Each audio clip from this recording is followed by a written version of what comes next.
वाळवा तालुक्यात जे घडलं ते केवळ जिल्हा परिषद किंवा पंचायत समितीची निवडणूक नव्हती, ती होती जयंत पाटील विरुद्ध सगळे अशी थेट राजकीय लढाई। विरोधकांनी सगळी ताकद एकवटवली। भाजप, अजित पवार गट, वेगवेगळी चिन्ह, वेगवेगळे डाव, पण निकालाच्या दिवशी सगळ्या गणितांवर पाणी फेरलं गेलं। जयंत पाटलांनी विरोधकांचा अक्षरशः करेक्ट कार्यक्रम केला। भाजपच्या जिल्हाध्यक्षांचा होम ग्राउंड कोसळतो, वहिनी पराभूत होतात, अजित पवार गटाचे 6च्या 6 पदाधिकारी जमीनदोस्त होतात आणि दुसरीकडे शरद पवारांच्या राष्ट्रवादीचा झेंडा वाळव्यात पुन्हा फडकतो। ही निवडणूक होती अहंकाराची, संघटन शक्तीची आणि जनतेच्या विश्वासाची। जयंत पाटील मैदानात उतरले, गावोगावी फिरले, थेट मतदारांशी बोलले आणि विरोधकांच्या टीकेपेक्षा विकासाचा लेखाजोखा त्यांनी मांडला। निकाल जाहीर होताच फटाके फुटले, ढोल वाजले, जल्लोष झाला, पण त्याहून मोठा आवाज होता तो राजकीय संदेशाचा। वाळवा अजूनही जयंत पाटलांचाच आहे। या निकालानं महायुतीला दिलेला हा धक्का केवळ स्थानिक नाही तर आगामी राजकारणाची दिशा ठरवणारा ठरू शकतो। नेमकं काय झालं वाळवाच्या निवडणुकीत तेच आजच्या व्हिडिओच्या माध्यमातून आपण सविस्तरपणे समजून घेऊयात। नमस्कार मंडळी, तुम्ही पाहताय सत्य पे सत्ता, म्हणजे थोडक्यात पण महत्त्वाचं। वाळवा तालुक्यात पार पडलेल्या जिल्हा परिषद आणि पंचायत समिती निवडणुकांच्या निकालांनी संपूर्ण सांगली जिल्ह्याच्या राजकारणात मोठी खळबळ उडून दिली। या निवडणुकीत आमदार जयंत पाटील यांनी आपल्या विरोधात एकत्र असलेल्या राजकीय प्रतिस्पर्ध्यांचा अक्षरशः करेक्ट कार्यक्रम करत आपले वर्चस्व पुन्हा एकदा ठामपणे सिद्ध केले। भाजप आणि अजित पवार गटाच्या राष्ट्रवादीसाठी हा निकाल म्हणजे मोठा धक्का मानला जात असून महायुतीच्या नेत्यांच्या अपेक्षांना जबर हादरा बसलेला आहे। वाळवा तालुक्यातील या निवडणुकीकडे केवळ स्थानिक स्वराज्य संस्थेची लढत म्हणून पाहिलं जात नव्हतं, तर ही लढाई जयंत पाटील यांच्या नेतृत्वाची, त्यांच्या ताकदीची आणि राजकीय पकडीची कसोटी मानली जात होती। निवडणुकीपूर्वी भाजप, अजित पवार गटाची राष्ट्रवादी आणि इतर विरोधी शक्तींनी एकत्र येत जयंत पाटील यांना अडचणीत आणण्याचा प्रयत्न केला होता। मात्र प्रत्यक्षात निकालांनी हे सर्व गणित सपशेल कोसळवले। माजी मंत्री जयंत पाटील यांच्या नेतृत्वाखालील शरद पवार गटाच्या राष्ट्रवादी काँग्रेसनं जिल्हा परिषद आणि पंचायत समिती दोन्ही ठिकाणी दमदार कामगिरी करत वर्चस्व प्रस्थापित केलं। जिल्हा परिषदेत एकूण 11 पैकी तब्बल 8 जागांवर राष्ट्रवादीने विजय मिळवला, तर पंचायत समितीत 22 पैकी 14 जागांवर शरद पवार गटानं बाजी मारली। हे आकडे केवळ विजयाचे नाहीत, तर जयंत पाटील यांच्या संघटन कौशल्याचे आणि जमिनीवरच्या राजकारणाचे ठोस प्रतिबिंब आहेत। या निवडणुकीतील सर्वात मोठा धक्का भाजपला बसला। भाजपचे जिल्हाध्यक्ष आणि जयंत पाटील यांचे प्रमुख राजकीय विरोधक सम्राट महाडिक यांना त्यांच्या स्वतःच्या होम ग्राउंडवर असलेल्या पेठ आणि एलूर या दोन्ही जिल्हा परिषद मतदारसंघात पराभव पत्करावा लागला। विशेष म्हणजे एलूर गटात सम्राट महाडिक यांच्या वहिनी हर्षदा राहुल महाडिक यांचा पराभव झालेला आहे। भाजपच्या गोटात त्यामुळे अधिकच अस्वस्थता निर्माण झालेली आहे।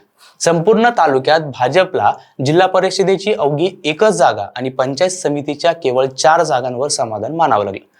अजित पवार गटाच्या राष्ट्रवादीची परिस्थिती याहीपेक्षा बिकट आहे या ठिकाणी ठरलेली आहे। या गटाचे जिल्हाध्यक्ष निशिकांत पाटील यांचं 6च्या 6 पदाधिकारी निवडणुकीत पराभूत झाले।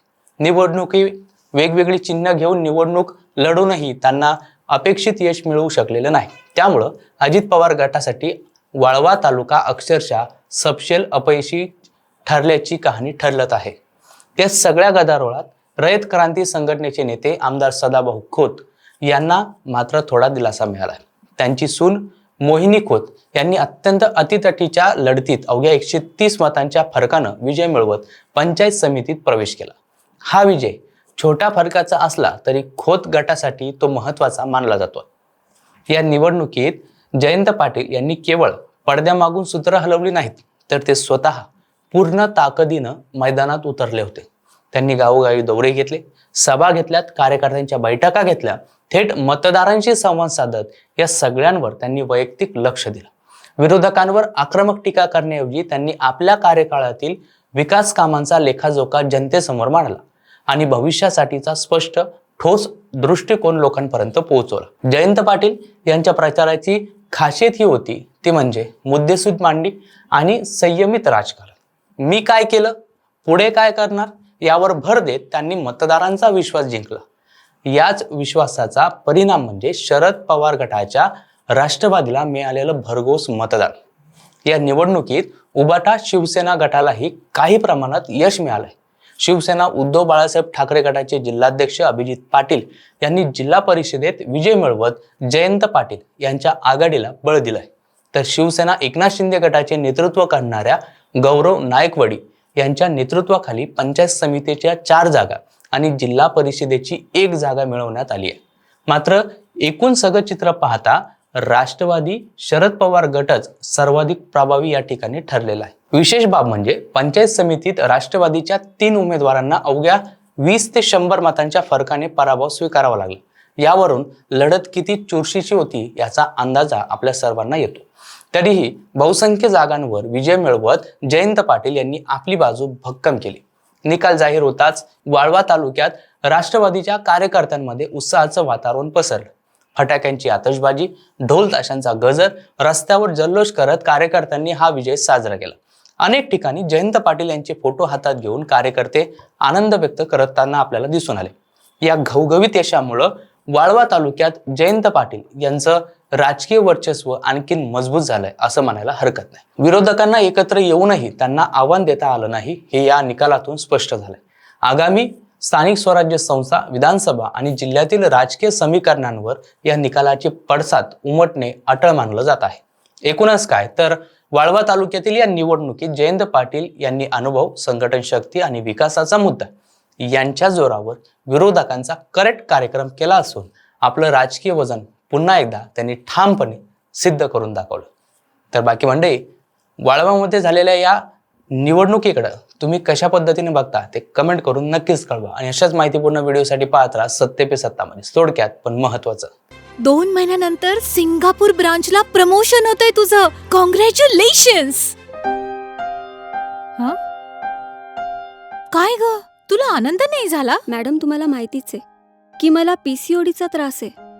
दिवसभर फटीग असतो, सारखा मूड स्विंग होतो. उगाच एवढी जबाबदारी कशाला घ्यायची? अगं, एवढं सिरियस नाहीये ते. त्यावर सोपा उपाय आहे, डॉक्टर चाटेज होमिओपॅथी क्लिनिक. अगं, किती जणींनी तिथे उपचार घेतलेत. महाराष्ट्रात अनेक ठिकाणी त्यांच्या शाखा आहेत.